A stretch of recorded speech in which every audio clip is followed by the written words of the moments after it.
ఈశ్వరుడికి అధీనులమవుతాం. అంటే ఆయన దగ్గరికి వెళ్ళిపోయినట్టే. ఆయన దగ్గరికి వెళ్ళడం వల్ల ఆయన ఏం చేస్తాడు? మనకు అధీనుడు అవుతాడట.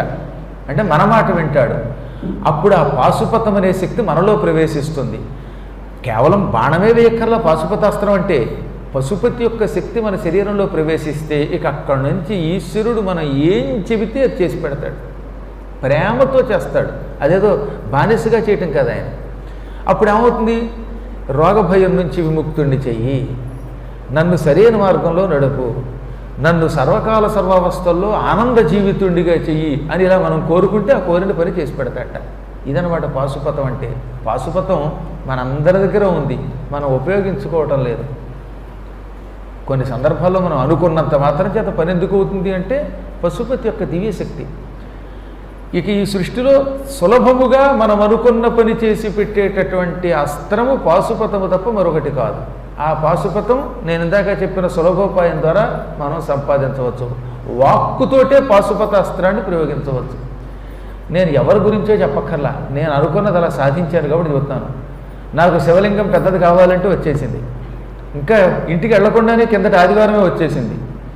పానవట్టం వచ్చేసింది. నిర్మాణం అయిపోతుంది.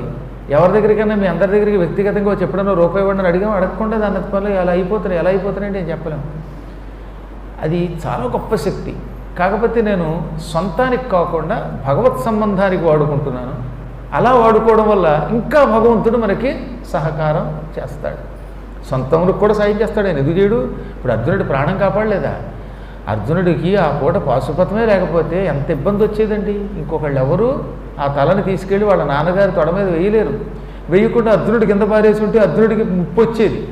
దిక్కుమాలాడు ఎన్నో పాపాలు చేసిన వాడు చస్తూ వీడు కూడా పట్టుకుపోయేవాడు. కాబట్టి నిరంతరం పాశుపతాన్ని ఉపాసన చేసేవారు పూర్వకాలంలో. ఎక్కువ కష్టపడక్కర్లా, కొంచెం నీరుట, తర్వాత విభూతిట, ఆ తర్వాత మల్లె పువ్వులట. ఒకవేళ మల్లె పువ్వులు దొరకకపోతే తెల్ల పువ్వులతో చేయమన్నాడు. కాసేపు పంచాక్షరి జపం చేయమన్నారు. జపం అయ్యాక ఇంత విభూతి పెట్టుకోమన్నారు. భక్తితో వినయంతో పరమాత్మని పట్టుకోమన్నారు. విభూతి పెట్టుకో, భక్తితో పరమాత్మని పట్టుకో, ఆ తర్వాత చూసుకో, ఆయన నిన్ను రక్షిస్తాడన్నారు.